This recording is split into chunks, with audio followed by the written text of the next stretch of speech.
tubuh kita. Wal a'dha'u junuduhu, adapun anggota tubuh yang lainnya ibaratnya hanyalah prajurit-prajurit daripada raja tersebut. Maka ketika rajanya yang mengendalikan baik, mengarahkan kepada kebaikan, maka prajurit akan berjalan menuju kebaikan. Dan sebaliknya ketika rajanya hatinya adalah raja yang merusak, maka pasti akan mengarahkan prajuritnya dan anggota-anggotanya kepada kerusakan. Maka hati adalah memperbaiki atau memperhatikan kondisi hati kita adalah hal yang sangat penting. Kemudian selain itu kondisi hati kita adalah penentu keberuntungan atau kerugian. Siapa yang bisa menjaga hatinya, siapa yang bisa menjaga kebersihan hatinya, maka dia akan meraih keberuntungan. Dan barang siapa yang tidak memperhatikan hatinya, maka dia akan menuju kepada kebinasaan dan kerugian. Sebagaimana firman Allah Subhanahu wa taala, qad aflaha man zakkaha, sungguh akan beruntunglah orang-orang yang mensucikan jiwanya, orang yang banyak memperhatikan jiwanya, membersihkan jiwanya. Wa qad khaba man dassaha, dan sebaliknya sungguh akan celaka orang-orang yang mengotori hatinya, akan merugilah, akan celakalah orang-orang yang mengotori hatinya. Maka setiap kita mesti punya perhatian terhadap kondisi hati kita. Ahibati fiddin, a'azakumullah. Selain itu, pentingnya tazkiyatun nafs, pentingnya membersihkan jiwa, karena kekuatan kita dalam melakukan kebaikan-kebaikan itu berangkat dari kondisi hati kita. Kekuatan kita dalam melakukan amalan-amalan soleh itu sangat tergantung dengan kondisi hati kita. Maka hati yang bersih, hati yang suci, hati yang bersih akan membuat orang yang membuat kita semangat dalam beribadah, membuat kita ringan dalam mengerjakan setiap kebaikan-kebaikan, bahkan membuat kebaikan-kebaikan yang kita lakukan terasa nikmat, dan membuat kita selalu ingin berpindah dari satu kebaikan kepada kebaikan yang lain. Sebaliknya, hati yang kotor, hati yang dipenuhi dengan noda akan menyebabkan seseorang akan berat dalam melakukan kebaikan. Makanya orang-orang munafik dalam melakukan kebaikan, karena hati mereka adalah hati yang tertutupi dengan noda dan dosa, tertutupi dengan kebohongan, meskipun tampilannya adalah Islam, akan tetapi mereka menyembunyikan kekufuran. Maka mereka dalam melakukan satu perintah Allah, meskipun mereka melakukannya, akan tetapi melakukannya dengan perasaan berat. Ketika mereka berdiri, sholat dalam keadaan malas, berat,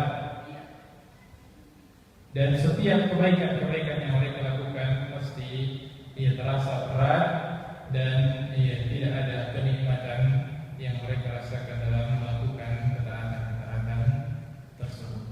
Maka kondisi hati kita sangat mempengaruhi kualitas amalan yang kita lakukan. Ahibati fiddin, a'azakumullah. Selain itu, mengapa penting untuk kita banyak tazkiyatun nafs, membersihkan jiwa kita, karena jiwa ini adalah karena Allah Subhanahu wa taala menilai kita, menilai hamba-Nya dengan melihat kepada hati hambanya. Sebagaimana sabda Rasulullah sallallahu alaihi wasallam, "Inna Allah la yanzuru ila suwarikum wa la ila amwalikum." Sesungguhnya Allah Subhanahu wa taala tidaklah melihat kalian, tidaklah menilai kalian dengan melihat kepada harta-harta kalian, wala ila suwarikum, tidak juga melihat kepada paras dan penampilan kalian. Walakin Allah yanzuru ila qulubikum wa a'malikum. Akan tetapi Allah Subhanahu wa taala menilai kalian dengan melihat kepada hati-hati kalian dan kepada amalan-amalan kalian. Dan hati dan amalan sangat berkaitan. Semakin bersih hati seorang hamba, akan semakin banyak amalan yang bisa dia lakukan. Semakin banyak dia membersihkan jiwanya, hatinya dari segala penyakit, dari segala noda dan dosa, maka akan semakin banyak dia melakukan amalan dan semakin berkualitas amalan-amalan yang dia lakukan. Maka atas dasar dengan melihat beberapa hal yang menunjukkan akan pentingnya tazkiyatun nafs, maka Syekh ini rahimahullah taala menuliskan kepada kita beberapa langkah-langkah praktis atau qawaid, kaidah-kaidah pondasi penting yang mesti kita perhatikan dalam rangka mewujudkan hati yang bersih. Setiap jiwa, tentunya hati kita tidak ada yang selamat dari noda dan dosa. Tidak ada seorang hamba pun, khususnya kita manusia biasa, para saja, mereka juga terluput, terkadang khilaf, akan tetapi langsung diingatkan dan ditegur oleh Allah Subhanahu wa taala jika mereka melakukan kesalahan. Karena mereka adalah para nabi yang maksum artinya terjaga dari kesalahan. Meskipun mereka ada yang sesuai dari yang ada, bahwa mereka ada yang terjatuh ke dalam dosa, akan tetapi mereka langsung ditegur oleh Allah Subhanahu wa taala dari kesalahan tersebut. Beda dengan kita manusia biasa yang semuanya pasti melakukan kesalahan dan dosa. Dan ketika kita melakukan kesalahan dan dosa, berarti akan ada noda pada jiwa kita, pada hati kita. Karena setiap seorang hamba melakukan satu kesalahan dan dosa, nuqibat fi qalbihi nuqtatun sauda. Setiap seorang hamba melakukan satu dosa, maka akan diletakkan satu noda, titik noda hitam di hatinya. Artinya hati kita, maka semakin banyak orang melakukan dosa, maka semakin banyak noda yang menempel di hatinya. Dan jika dia tidak banyak bertobat, banyak beristighfar, banyak menyesali perbuatannya, maka akan tertutupilah hatinya dengan noda tersebut, sehingga tidak lagi tersentuh dengan kebaikan. Susah lagi tertarik kepada kebaikan yang dilakukan, sekedar ikut-ikutan saja, tidak ada lagi rasa nikmat terhadap kebaikan atau ketaatan yang dia lakukan. Maka setiap kita tentunya berpotensi untuk melakukan dosa. Sebagaimana yang sudah kita sangat pahami, kullu bani Adam khata'un. Setiap manusia Adam pasti akan terjatuh ke dalam dosa. Akan tetapi khairul khata'in tawwabun, sebaik-baik orang yang melakukan kesalahan adalah yang segera membersihkan dirinya dengan bertaubat.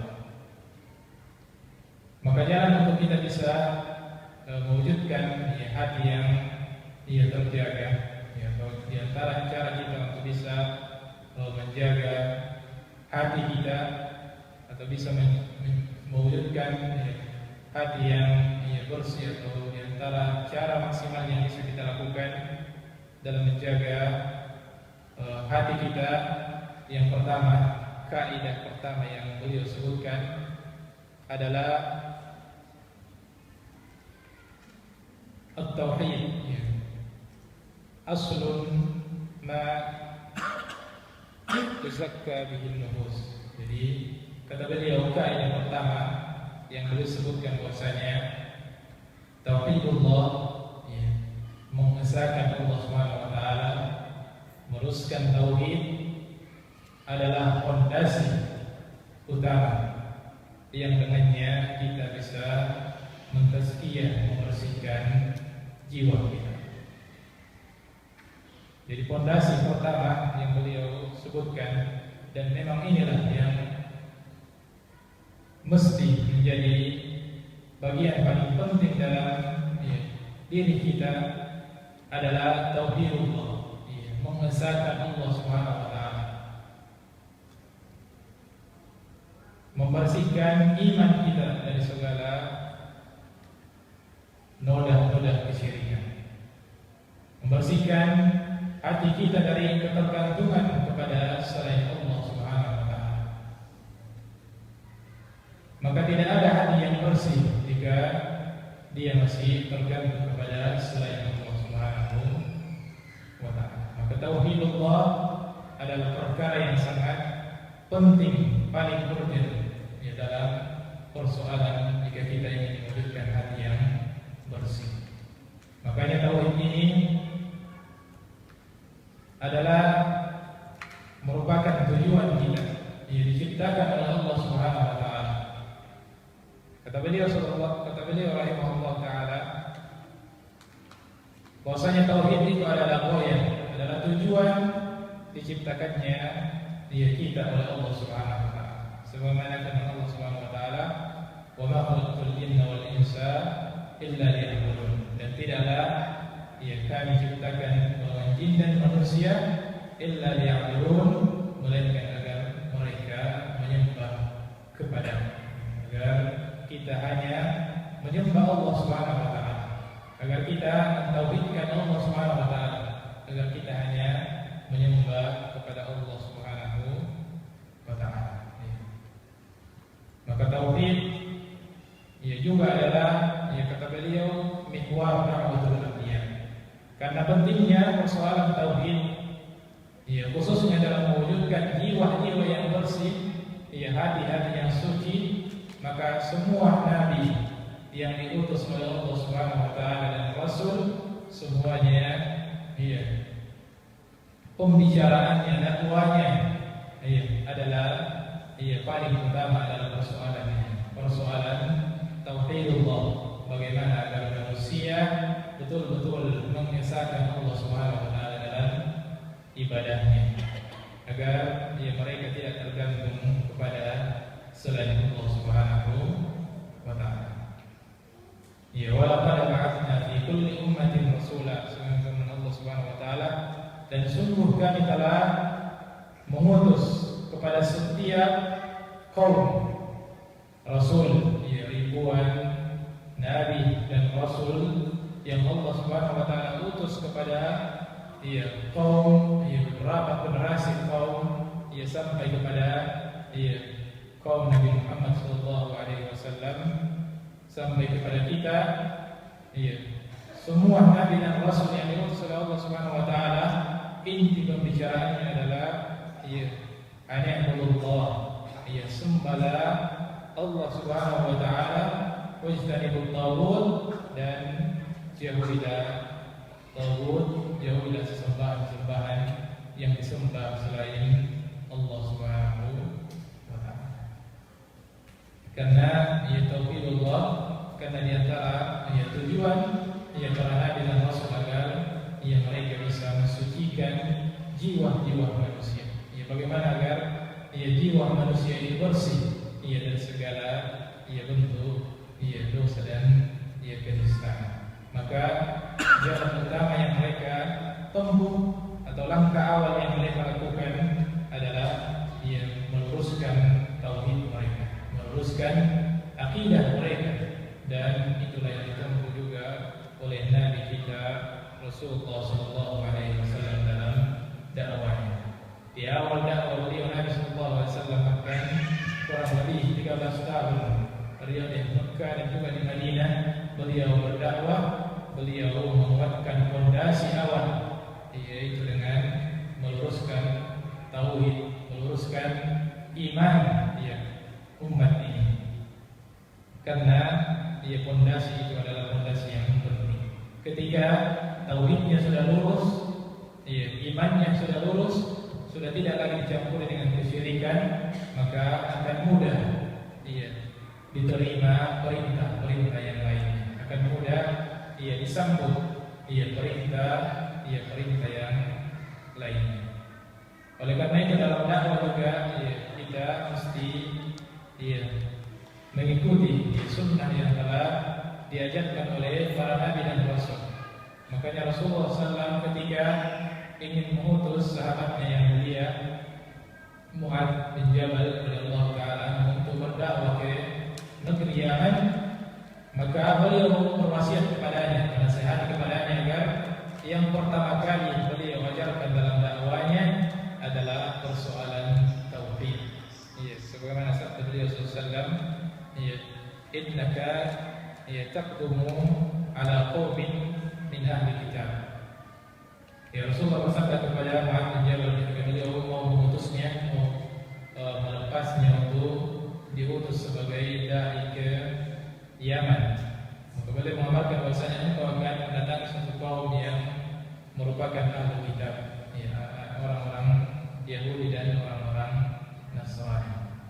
Maka falyakun awwala ma tad'uhum ilayhi ay yuwahhidullah. Maka yang pertama-tama yang harus engkau dakwakan kepada mereka adalah agar mereka mentauhidkan Allah Subhanahu wa taala, agar mereka tidak menyembah kecuali kepada Allah Subhanahu wa taala. Karena itulah fondasi yang paling penting. Jika dakwah itu, jika ajakan itu, dakwah itu diterima, maka ia barulah perintahkan agar mereka sampaikan bahwasanya Allah mewajibkan kepada kalian salat, puasa, zakat. Maka perintah yang datang setelahnya itu akan mudah. Perintah salat akan mereka sambut, perintah puasa, zakat, bahkan jihad sekalipun mereka akan terima ketika dakwah yang pertama yaitu tentang tauhid yaitu mereka terima. Maka ini pelajaran penting di antara fiksi dalam berdakwah. Tentunya kita dalam membina umat secara umum adalah kita mulai dengan meluruskan iman mereka, memperbaiki akidah mereka supaya tidak tercampuri dengan kesyirikan, menguatkan iman mereka akan janji-janji Allah Subhanahu wa taala, menguatkan iman mereka akan balasan surga dan neraka yang ketika semua itu sudah tertanam kuat di dalam hatinya, maka akan mudah menjalankan perintah-perintah yang lainnya serta akan mudah untuk meninggalkan larangan-larangan apa yang dilarang oleh Allah Subhanahu wa taala.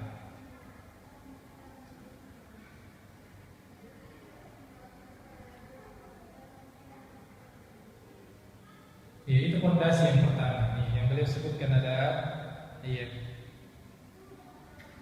persoalan tauhid. Jadi ketika kita ingin mewujudkan hati yang suci, hati yang bersih, maka mulailah dengan meluruskan iman, membersihkan iman, meluruskan akidah kita, menjauhkan diri kita dan segala bentuk-bentuk kesyirikan, dosa kesyirikan yang merupakan dosa yang paling berbahaya.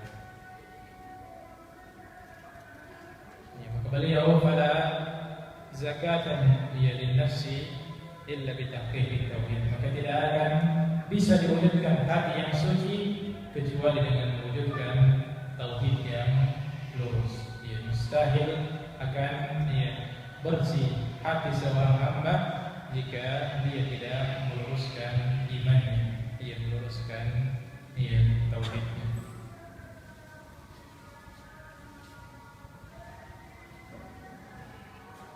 Kemudian yang kedua, setelah tauhidullah, maka kaidah yang kedua yang beliau sebutkan yang memiliki peran besar dalam mewujudkan hati yang bersih.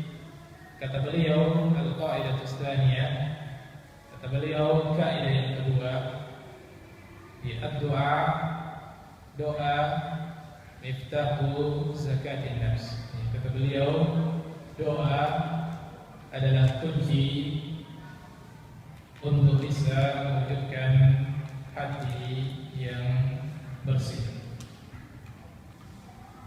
Qala Nabi sallallahu alaihi wasallam, Nabi sallallahu alaihi wasallam telah bersabda, "Laisa syai'un akramu Allahi min ad-du'a." Tidak ada sesuatu yang lebih mulia di sisi Allah Subhanahu wa taala melebihi kemuliaan doa. Doa adalah di antara min afdhalil ibadah. Doa adalah di antara ibadah yang afdal di sisi Allah Subhanahu wa taala. Karena lianna fihi idharan lil ajzi. Karena ketika kita berdoa, di situ kita menampakkan kelemahan kita. Wal iftiqar, kita menampakkan kelemahan, kekurangan kita di hadapan Allah Subhanahu wa taala. Dan itu dicintai oleh Allah Subhanahu wa taala ketika hamba menampakkan kekurangannya di hadapannya. Ketika kita mengadukan kekurangan kita, kelemahan kita di hadapan Allah Subhanahu wa taala. Wa tadallul, dan kita menghinakan diri di hadapan Allah. Wal inkisar, dan menyerahkan seluruh urusan kita kepada Allah Subhanahu wa taala. Wa i'tiraf bi quwwatillah. Dan di sisi lain, ketika kita berdoa, kita mengakui akan kekuasaan, kekuatan Allah Subhanahu wa taala, qudratihi, dan kekuasaannya.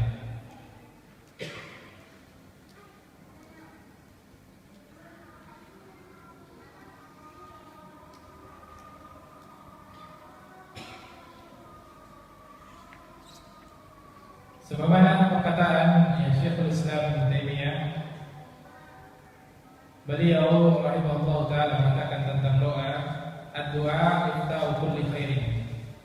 Doa adalah kunci dari setiap kebaikan.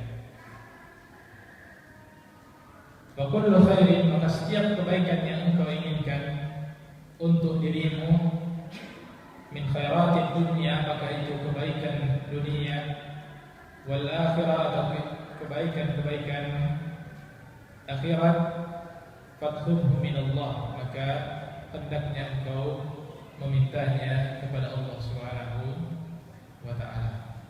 Dan doa ini adalah ibadah yang praktis, ibadah yang mudah, akan tetapi sangat mulia di sisi Allah Subhanahu wa taala. Bahkan Allah Subhanahu wa taala memerintahkan kita untuk berdoa, dan Allah yang menjanjikan kepada kita untuk balasannya. Dan innallaha la yukhliful mi'ad, dan Allah sama sekali tidak pernah mengingkari setiap apa yang Allah janjikan kepada kita. Wa qala rabbukum ud'uni astajib lakum, dan Allah telah berfirman, memintalah kepadaku, berdoalah kepadaku, maka aku akan mengijabah doa-doa kalian. Dan dalam mengijabah doa, atau dalam mengijabah doa kita, ada 3 bentuk ijabah yang mungkin kita bisa dapatkan lewat doa yang kita panjatkan kepada Allah Subhanahu wa taala. Ada orang yang berdoa dan diijabah langsung, ya, doanya sesuai apa yang dia minta. Disegerakan balasannya, disegerakan doanya balasan daripada apa yang dia minta. Ada juga yang berdoa akan tetapi balasannya nanti di akhirat dia akan dapatkan apa yang dia minta di dunia. Dan ada juga yang berdoa kepada Allah Subhanahu wa taala namun tidak diijabah secara langsung oleh Allah Subhanahu wa taala, akan tetapi diganti dengan dijauhkannya dari bahaya yang akan membahayakan dia.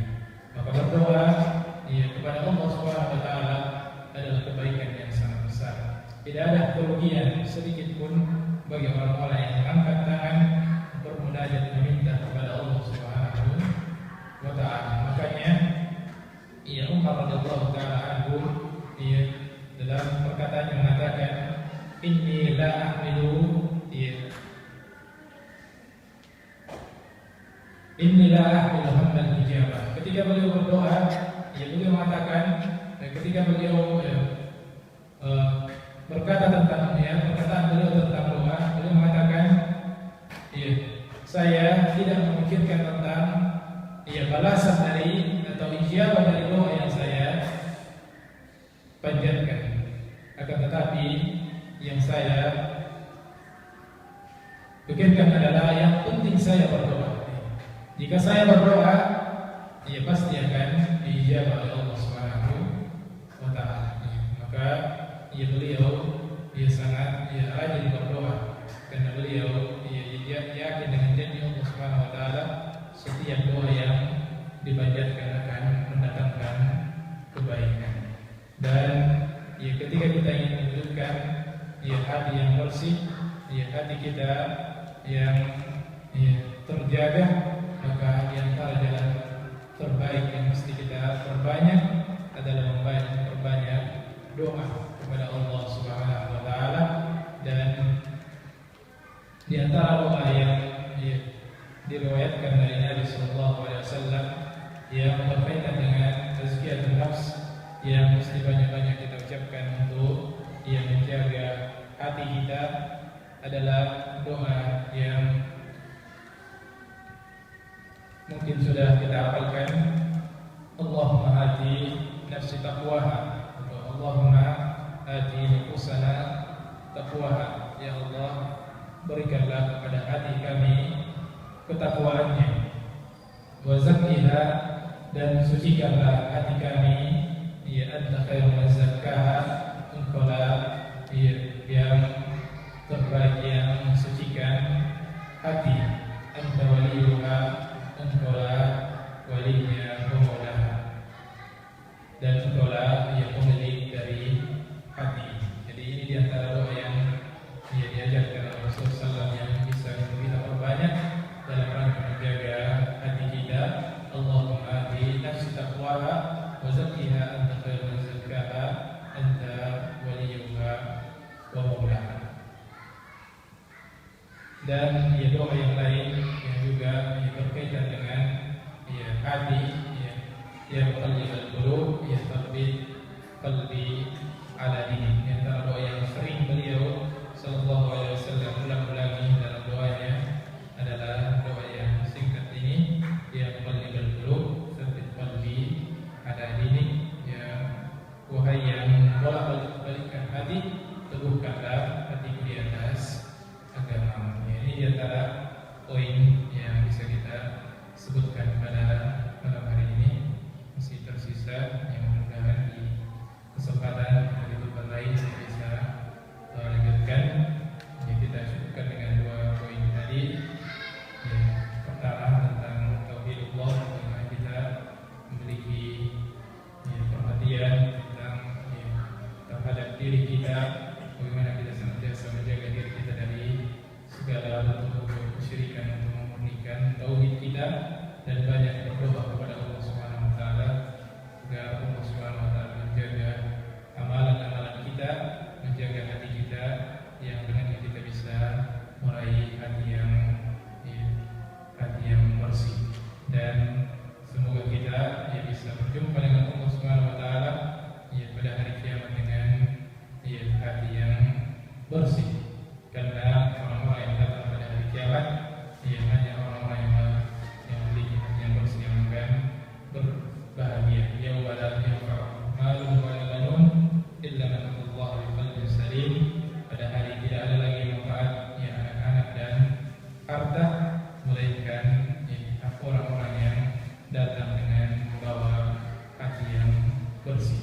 Semoga semua kita memiliki hati yang bersih dan semoga apa yang kita sampaikan pada hari ini bisa membawa manfaat kepada kita semua, terutama bagi diri dan pribadi.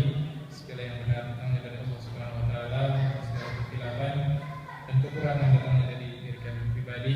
Istighfar kepada Allah Subhanahu Wa Taala segala kesalahan dan kesilapan.